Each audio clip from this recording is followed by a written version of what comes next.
ಬಿಜೆಪಿಯವರಿಗೆ ಮಾನ ಮರ್ಯಾದೆ ಏನಾದ್ರು ಇದ್ರೆ ಅವರು ಜರ್ಮನಿಗೆ ಹೋಗುವಂಥದಕ್ಕೆ ಅವಕಾಶ ಮಾಡಿಕೊಟ್ರಲ್ಲ.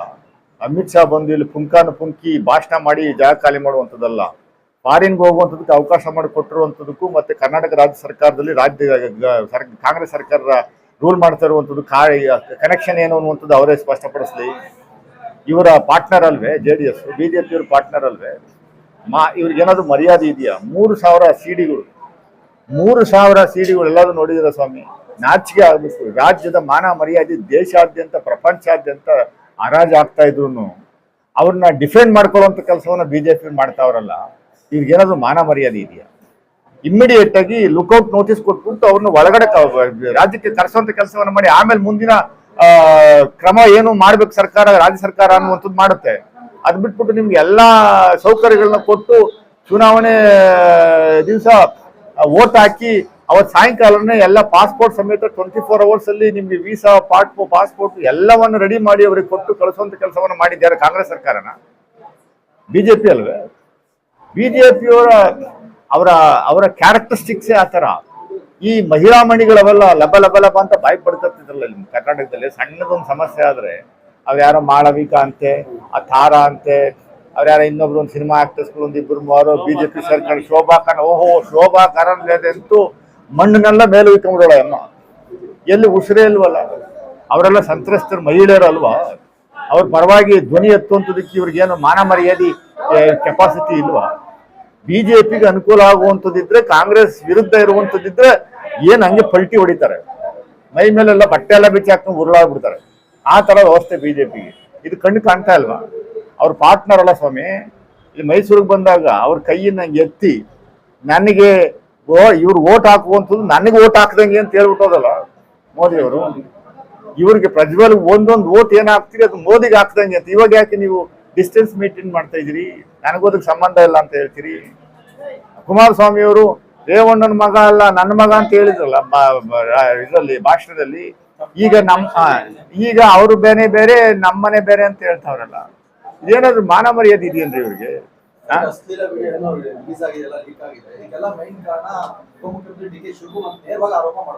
ನೋಡಿ, ಇವ್ರಿಗೆ ಬಿಜೆಪಿಯವರಿಗೆ ಅದು ಹುಟ್ಟು ಚಾಳಿ. ಅವ್ರ ಮನೆಯಲ್ಲಿ ಮಗು ಆದ್ರೂ ಅದಕ್ಕೆ ಕಾರಣಕರ್ತರು ಕಾಂಗ್ರೆಸ್ನವರು ಅಂತ ಹೇಳುವಂತ ಒಂದು ಚಾಳಿ ಇರುವಂತ ಪಕ್ಷ ಅದು. ಅವ್ರ ಮನೇಲಿ ಏನ್ ಸಮಸ್ಯೆ ಆದ್ರೂ ಕಾಂಗ್ರೆಸ್ನವ್ರ ಮೇಲೆ ಎತ್ತಾಕುವಂತ ಕೆಲಸ ಇದೆ ಅಲ್ವೇ? ಅದಕ್ಕೂ ಇದಕ್ಕೂ ಏನ್ ಸಂಬಂಧ ಸ್ವಾಮಿ? ಇವರು 3,000 ಸಿಡಿಗಳು ಮಾಡ್ಕೊಂಡವ್ರಲ್ಲ, 500 ಹೆಣ್ಣು ಮಕ್ಕಳನ್ನ ಇದು ಮಾಡಿದಾರಲ್ಲ, ಅದಕ್ಕೆಲ್ಲ DK ಶಿವಕುಮಾರ್ ಕಾರಣಕರ್ತರ. ಎಂಕ್ವೈರಿ ಮಾಡಿಸಿ, ನೀವೇ CBIಗೆ ವಹಿಸಿ, ಸ್ವಯಂ ಪ್ರೇರಿತವಾಗಿ CBIಗೆ ತಗೊಳ್ಳಿ ಸ್ವಾಮಿ ಕೇಸ್ನ. ಇದನ್ನ ಮೊಬೈಲ್ ಅಲ್ಲ, ಅದನ್ನೇ ಹೇಳ್ತಾ ಇರೋದು ನಾವು. ತಾವು ಮಾಧ್ಯಮದವ್ರು ಇದ್ದೀರಿ, ಅದು ಲೀಕ್ ಆಗಿರುವಂಥದ್ದು ಯಾರು ಅನ್ನುವಂಥದ್ದು ಅವನೇ ಮುಂದೆ ಬಂದು ಓಪನ್ ಸ್ಟೇಟ್ಮೆಂಟ್ ನಿಮ್ಮ ಮುಂದ್ಗಡೆ ಮಾಡೋನಲ್ಲ ಡ್ರೈವರು, ಮಾಜಿ ಡ್ರೈವರು. ಲೀಕ್ ಔಟ್ ಮಾಡ್ರ ಯಾರು? ಅವ್ರು ಬಿಜೆಪಿ ಹುಚ್ಚುಚ್ಚುತ್ತಾರೆ, ಏನೇನೋ ಮಾತಾಡ್ತಾರೆ. ಅದನ್ನ ಬಂದು ನೀವು ಕಾಂಗ್ರೆಸ್ನವ್ರಿಗೆ ಪ್ರಶ್ನೆ ಮಾಡ್ತೀರಾ? ಅವನೇನೋ ಹುಚ್ಚುಚ್ಚುತ್ತಾರೆ, ಏನೋ ಮಾತಾಡ್ತಾರೆ. ಕಣ್ಣು ಮುಂದೆನೇ ಇದೆಯಲ್ಲ. ಆ ದೇವರಾಜೇಗೌಡ ಅನ್ನೋನು ಯಾವ ಪಾರ್ಟಿ ಅವನು? ಬಿಜೆಪಿ ಅವನು. ಇವ ಡ್ರೈವರ್ ಎಲ್ಲಿ ಅವನು? ಅವ್ರ ಡ್ರೈವರ್ ಅಲ್ವೇ? ಅವನೇ ಹೇಳ್ತಾವನಲ್ಲ, ಸ್ವಾಮಿ ನಾನು ದೇವರಾಜೇಗೌಡನ್ ಕೊಟ್ಟಿದ್ದು ಪೆನ್ ಡ್ರೈವ್ ಅಂತ. ಅವನೇ ಸ್ಪಷ್ಟಪಡಿಸಿದಾನಲ್ಲ. ಅವರ ಮಗನ ಮೃತದೇಹವನ್ನು ತರಲಿಕ್ಕೆ ಬಿಜೆಪಿ ಸರ್ಕಾರ ಸಹಾಯ ಮಾಡಿತ್ತು, ಮೋದಿ ಅವರು ಸಹಾಯ ಮಾಡಿದ್ರು ಅನ್ನುವಂಥ ನಿಟ್ಟಿನಲ್ಲಿ ಸಾವಿನ ರಾಜಕಾರಣವನ್ನು ಕೂಡ ಎತ್ತಾಡಿದ್ದಾರೆ. ಸಾವಿನ ಮನೆಯಲ್ಲಿ ರಾಜಕಾರಣ ಮಾಡುವಂಥದ್ದೇ ಮೊದಲನೇ ಆದ್ಯತೆ ಬಿಜೆಪಿಯವರಿಗೆ ಮತ್ತು JDSನವರಿಗೆ. ಇದು 500 ಹೆಣ್ಣು ಮಕ್ಕಳ ವಿಚಾರ ಸೀಡಿನಲ್ಲಿ ಇದೆಯಲ್ಲ ಸ್ವಾಮಿ, ಇದಕ್ಕೆ ಏನ್ ಆಕ್ಷನ್ ತಗತ್ತಿದೆ? ಇದೇ ಅಕಸ್ಮಾತ್ ಕಾಂಗ್ರೆಸ್ ಯಾರಾದ್ರೂ ಕಾಂಗ್ರೆಸ್ನವ್ರು ಸಿಕ್ಕಾಕೊಂಡಿದ್ರಲ್ಲಿ ಬಿಡಿಸಿದ್ರೆ ನೀವು ಇಡೀ ದೇಶದಲ್ಲಿ ಇದು ಚುನಾವಣೆ ಪ್ರಚಾರ ಮಾಡಾಕ್ಬಿಡ್ತಿದ್ರಿ. ಮಾಧ್ಯಮದವರು ಇದನ್ನು ಏನು ವೈಭವೀಕರಣ ಮಾಡಿ ಗಬ್ಬೆಬ್ಬಿಸಿ ಕಾಂಗ್ರೆಸ್ ವಿರುದ್ಧ ಏನೆಲ್ಲ ಮಾಡ್ಬೇಕು ಅದೆಲ್ಲ ಮಾಡುವಂತ ಕೆಲಸವನ್ನ ಮಾಡಿಸಿದ್ರಿ. ಇವ್ರ ಪಾರ್ಟ್ನರ್ ಅಲ್ಲ, ಬಿಜೆಪಿಯವರ ಪಾರ್ಟ್ನರು, ಮಾಜಿ ಪ್ರಧಾನಮಂತ್ರಿಗಳು. ಅವ್ರು ಎಷ್ಟು ದೊಡ್ಡ ವ್ಯಕ್ತಿಗಳು. ಅವ್ರ ಮಾನ ಮರ್ಯಾದೆ ಎಲ್ಲ ಹರಾಜು ಹಾಕ್ಬಿಟ್ರು ಅವರು. ಪ್ರಜ್ವಲ್ ರೇವಣ್ಣ. ದೇವೇಗೌಡರ ಬಗ್ಗೆ ನಮ್ದೇನಿಲ್ಲ, ಬಹಳ ದೊಡ್ಡ ವ್ಯಕ್ತಿಯವರು. ದೇವೇಗೌಡರ ಬಗ್ಗೆ ನಾವು ಯಾವತ್ತೂ ಏನು ಮಾತಾಡಿಲ್ಲ. ಯಾರ ಬಗ್ಗೆನೂ ವೈಯಕ್ತಿಕವಾಗಿ ಕಾಂಗ್ರೆಸ್ ಪಕ್ಷ ದೂಷಣೆ ಮಾಡ್ತಾ ಇಲ್ಲ. ಇದು ವುಮೆನ್ ಕಮಿಷನ್ ಇನ್ವಾಲ್ವ್ ಆಗಿ ಅವರು ಬರೆದಿರುವಂತ ಪತ್ರದ ಆಧಾರದ ಮೇಲೆ ಕೇಸ್ ರಿಜಿಸ್ಟರ್ ಆಗಿರುವುದು, SIT ಫಾರ್ಮ್ ಮಾಡಿರುವಂಥದ್ದು. ಕೇಂದ್ರ ಸರ್ಕಾರದ ಪಾತ್ರ ದೊಡ್ಡದಿದೆ. ಅವರು ಇನಿಷಿಯೇಷನ್ ತಗೊಂಡು ಅವ್ರನ್ನ ದಯಮಾಡಿ ಇಂಡಿಯಾ ಕರೆಸಿ. ಫಾರಿನ್ ಅಫೇರ್ಸ್ ಯಾರ ಹತ್ರ ಇದೆ ಸ್ವಾಮಿ? ರಾಜ್ಯ ಸರ್ಕಾರದಲ್ಲಿ ಇದೆಯಾ? ಎಲ್ಲಿ ಯಾವ ಕಂಟ್ರಿಲಿ ಅವರೇ ಎಲ್ಲಿ ಅಡಗಿಸಿದ್ದೀರಿ ಅನ್ನುವಂಥದ್ದು ದಯಮಾಡಿ ಬಿಜೆಪಿ ಹೇಳಿ. ಅಮಿತ್ ಶಾ ಅವ್ರ ಬ್ಯಾಕ್ಗ್ರೌಂಡ್ ಏನು? ಅಮಿತ್ ಶಾ ಅವರು 3 ತಿಂಗಳು 10 ದಿವಸ ಅಂದ್ರೆ 101 ದಿವಸ ಜೈಲಲ್ಲಿ ಇದ್ರಲ್ಲ. ಏನಕ್ಕಿದ್ರು? ಫ್ರೀಡಮ್ ಫೈಟ್ ಅಲ್ಲಿ ಹೋಗಿ ಇದ್ರ ಜೈಲಲ್ಲಿ. 2010ನೇ ಇಸ್ವಿನಲ್ಲಿ 3 ತಿಂಗಳು 10 ದಿವಸ ಜೈಲಲ್ಲಿ ಇದ್ರಲ್ಲ ಅಮಿತ್ ಶಾ ಅವರು. ಆಮೇಲೆ 3 ವರ್ಷ ಗಡಿಪಾರಾಗಿದ್ರಲ್ಲ. ಯಾಕೆ ಅಂತ ಅಮಿತ್ ಶಾ ಹೇಳಿ. ಇಲ್ಲಿ ಬಂದು ಪುಂಕಾನ್ ಪುಂಕಿ ಊದ್ಬಿಟ್ಟು ಬಿಜೆಪಿ ಕಾಂಗ್ರೆಸ್ನ ದೂಷಣೆ ಮಾಡ್ಬಿಟ್ಟು ಜಾಗ ಖಾಲಿ ಮಾಡುವಂಥದ್ದಲ್ಲ. 100ಕ್ಕೆ 100 ಒಂದೇ ದಿವಸ 24 ಅವರ್ಸ್ ಅಲ್ಲ. ಅದು ಹೆಂಗ್ರಿ ಪಾಸ್ಪೋರ್ಟ್ ಸಿಗುತ್ತೆ ನಿಮ್ಗೆ? ಯಾವ ಕಂಟ್ರಿ ಸಿಗುತ್ತೆ ರೀ? ವೀಸಾ ಹೆಂಗ್ ಸಿಗುತ್ತೆ ನಿಮ್ಗೆ? ಸಿದ್ದರಾಮಯ್ಯ ಕೊಡ್ಸಿದಾರ? ಡಿ ಕೆ ಶಿವಕುಮಾರ್ ಕೊಡ್ಸಿದಾರ? ಹುಡುಗಪ್ಪ ನೀನು ಅಲ್ಲಿ ಕೂತ್ಕೊಂತ ಹೇಳಿದಾರ? 100% ರಕ್ಷಣೆ ಕೊಡ್ತಾ ಇರುವಂತವ್ರೆ ಅವರು. ರಾಜಕೀಯವಾಗಿ ಅದನ್ನ ಬೆನಿಫಿಟ್ ಪಡಿಬೇಕು ಅನ್ನುವಂತ ಉದ್ದೇಶದಿಂದ ಇವರು ಇದನ್ನ ಟೇಕ್ ಆಫ್ ತಗೊಳ್ಳುವಂತದಕ್ಕೆ ಒಂದು ಪ್ರಯತ್ನ ಮಾಡಿದ್ರು. ಬಟ್ ಅದಾಗ್ಲಿಲ್ಲ. ರಿವರ್ಸ್ ಹೊಡಿತ ಅವ್ರಿಗೇನೆ. ಕಾಂಗ್ರೆಸ್ ಸ್ಟ್ಯಾಂಡು ಮಹಿಳೆಯರಿಗೆ ರಕ್ಷಣೆ ಕೊಡುವಂತ ಜವಾಬ್ದಾರಿ ಕಾಂಗ್ರೆಸ್ ಪಕ್ಷಕ್ಕಿದೆ. ಅದನ್ನ ಬಿಜೆಪಿಯವರಿಗೂ ನಾವು ಒತ್ತಾಯ ಮಾಡುತ್ತೀವಿ, ಡಿಮ್ಯಾಂಡ್ ಮಾಡ್ತೀವಿ. ಇಮಿಡಿಯೇಟ್ ಆಗಿ ಅವ್ರನ್ನ ಕರ್ಕೊಂಡ್ಬಂದು ನಮ್ಮ ದೇಶಕ್ಕೆ ಬಿಡಬೇಕು. ಆಮೇಲೆ ಕಾಂಗ್ರೆಸ್ ಸರ್ಕಾರ ನಮ್ಮ ಕರ್ನಾಟಕದಿಂದ ಅವ್ರಿಗೆ ಏನ್ ಮಾಡ್ಬೇಕು ಅದು ಮಾಡುವಂತ ಕೆಲಸವನ್ನ ಮಾಡ್ತೀವಿ ಕಾನೂನಾತ್ಮಕವಾಗಿ. ಪ್ರಸ್ತುತ ರಾಜಕಾರಣ ನಡೀತಾ ಇರ್ತಕ್ಕಂಥದ್ದು ಸಿಡಿಗಳ ಮೇಲೆ, ಪೆಂಡ್ರೈವ್ ಮೇಲೆ. ಈಗ JDS ನವ್ರದ್ದಾಯ್ತು, ನಿನ್ನೆ ರಾಮನಗರ ಶಾಸಕ ಹುಸೇನ್ ಅವ್ರದ್ದು ಬಂದಿದೆ. ಎಲ್ಲೋ ಒಂದ್ ಕಡೆ ಈಶ್ವರಪ್ಪನವ್ರ ಮಗ ಸ್ಟೇ ತಂದಿದ್ದಾರೆ. ನನ್ನ ಮೇಲೆ ಈ ರೀತಿಯ ಸಿಡಿಗಳು ಅಥವಾ ಇದು ಬರಬಹುದು ಅನ್ನುವಂತ. ಯಾವ ಕಡೆ ಸಾಕ್ತಿದೆ ಬಿಜೆಪಿಯ MLAಗಳು 14 ಜನ, ಇನ್ಕ್ಲೂಡಿಂಗ್ ಸದಾನಂದ ಗೌಡ, ಇನ್ಕ್ಲೂಡಿಂಗ್ ಮೈಸೂರು ಸಂಸದ ಹಾಲಿ ಸಂಸದ ಪ್ರತಾಪ್ ಸಿಂಹ ಅವರು ಕೋರ್ಟ್ ಅಲ್ಲಿ ಸ್ಟೇ ತಂದಿರುವಂಥದ್ದು ಸಿಡಿ ವಿಚಾರಗಳಲ್ಲಿ.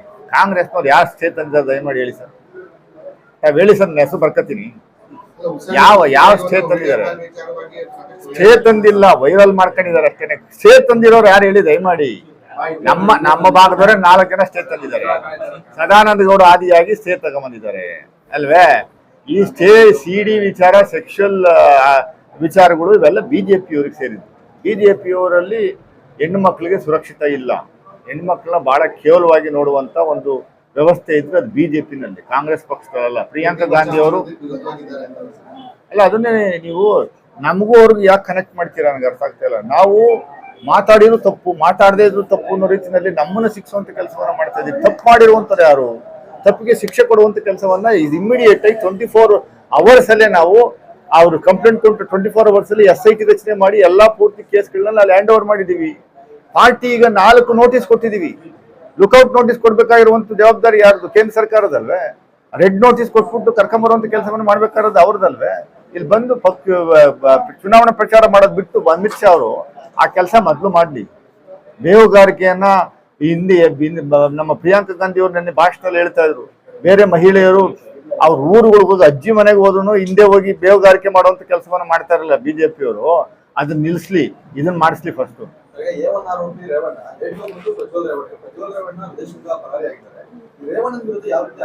ನೋಟಿಸ್ ಈಗ ಕೊಟ್ಟಿದ್ದೀವಿ, SIT ನೋಟಿಸ್ ಕೊಟ್ಟಿದ್ದಾರೆ.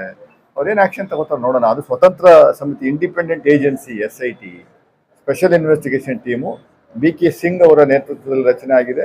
2 ಮಹಿಳಾ IPS ಆಫೀಸರ್ಸ್ ಇದ್ದಾರೆ. ಒಂದು ಸಂಪೂರ್ಣ ಟೀಮ್ ಅದು ಕೆಲಸ ಮಾಡ್ತಾ ಇದೆ. ರೇವಣ್ಣವ್ರ ಮೇಲೂ ಚಾರ್ಜಸ್ ಇದೆ. ಆ ಮಹಿಳೆ ಸಂತ್ರಸ್ತೆ ಕೊಟ್ಟಿರುವಂಥದ್ದು. ರೇವಣ್ಣವರು ಕೂಡ ನನಗೆ ಬೆನ್ನು ಉಜ್ಜಕ್ಕೆ, ಆ ಎಣ್ಣೆ ಹಾಕಿ ತಿಕ್ಕಕ್ಕೆ, ಉಜ್ಜಕ್ಕೆ ಎಲ್ಲ ಕರಿತಿದ್ರು ಅಂತ ಪಪ್ಪಾಯಮ್ಮ ಬರ್ಕೊಟ್ಟಿದ್ದಾರೆ. ಅದಕ್ಕೋಸ್ಕರ ಅವ್ರನ್ನ A1 ಮಾಡಿದ್ದಾರೆ, ಇವನ್ನ A2 ಮಾಡಿದ್ದಾರೆ. ಈ ಕೊಟ್ಟಿರುವಂಥ ಸಂತ್ರಸ್ತರ ಪೈಕಿ ಇನ್ನೂ ಸಾಕಷ್ಟು ಜನ ಸ್ವಯಂ ಪ್ರೇರಿತವಾಗಿ ಕಂಪ್ಲೇಂಟ್ ಕೊಡುವಂಥದಕ್ಕೆ ರೆಡಿ ಇದ್ದಾರೆ. ಯಾರ್ಯಾರ ಮೇಲೆ ಏನು ಅನ್ನುವಂಥದ್ದು ಈಚೆ ಬರಲೇಬೇಕಲ್ವೇ? ಉಪ್ಪು ತಿಂದು ನೀರು ಕುಡಿಲೇಬೇಕು ಅಂತ ಪಾಪ ಇವರು ಮಾಜಿ ಮುಖ್ಯಮಂತ್ರಿ ಕುಮಾರಸ್ವಾಮಿ ಅವರು ಹೇಳೋರಲ್ಲ. ಪ್ರತಿಯೊಂದಕ್ಕೂ DK ಶಿವಕುಮಾರ್ ಅವ್ರನ್ನ ಯಾಕ್ರಿ ಹೇಳ್ತಗೊಂಬತ್ತೀರಾ? ಹಿಂದೆ ರಮೇಶ್ ಜಾರಕಿಹೊಳಿ ವಿಚಾರದಲ್ಲೂ DK ಶಿವಕುಮಾರ್ ಹೇಳ್ತಾರೋ ಅಂತ ಕೆಲಸವನ್ನ ಮಾಡಿದ್ರು. ಅಂದ್ರೆ ಫ್ರೀಯಾಗಿ ಸಿಕ್ಕಿಯವರು ಅವರು ಅಂತ ಅವ್ರ ಮೇಲೆ ತಳ್ಳದ. ಇಂಥ ಹಲ್ಕಾ ಕೆಲಸ, ಥರ್ಡ್ ರೇಟೆಡ್ ಕೆಲಸಕ್ಕೆ DK ಶಿವಕುಮಾರ್ ಆಗಲಿ, ಸಿದ್ದರಾಮಯ್ಯ ಸಾಹೇಬ್ ಆಗಲಿ, ನಮ್ಮ ಕಾಂಗ್ರೆಸ್ ಪಕ್ಷದ ಲೀಡರ್ಸ್ ಯಾರು ಹೋಗಲ್ಲ, ಯಾವತ್ತೂ ಹೋಗಿಲ್ಲ. ಈ ಕೆಲಸಗಳೆಲ್ಲ ಏನಿದ್ರು ಅವ್ರದ್ದು, ನಮ್ದಲ್ಲ. ಅವ್ರು ಮಾಡುವಂತ ಕೆಲಸಗಳು. ಇದನ್ನ CD ಲೀಕ್ಔಟ್ ಮಾಡಿಸಿದ್ದು ಬಿಜೆಪಿಯವರೇ. ಅವರೇ ಮತ್ತೆ ತಿರ್ಗಾ ಇದನ್ನ ಅಡ್ವಾಂಟೇಜ್ ತಗೊಳ್ಳುವಂತದಕ್ಕೆ ಪ್ರಯತ್ನ ಮಾಡ್ತಾ ಇರುವಂತದ್ದು ಅವರೇ. JDS ನ ಮುಗ್ಸಕ್ ಹೊರಟಿರುವವರು ಬಿಜೆಪಿಯವರೇ. JDS ನ ಮುಗ್ಸೋದಲ್ಲ, ನುಂಗ್ಬಿಡ್ತಾರೆ. ನುಂಗ್ಬಿಟ್ಟವ್ರು ಆಲೆ ಇನ್ನು ಅರ್ಧ ಬಾಕಿ ಇದೆ. 4ನೇ ತಾರೀಕು ನಂತರ ನುಂಗ್ಕೊತಾರೆ ಅಷ್ಟೇ. ಆದ್ಮೇಲೆ ನುಂಗ್ಕೊಂಡ್ಬಿಡ್ತಾರೆ.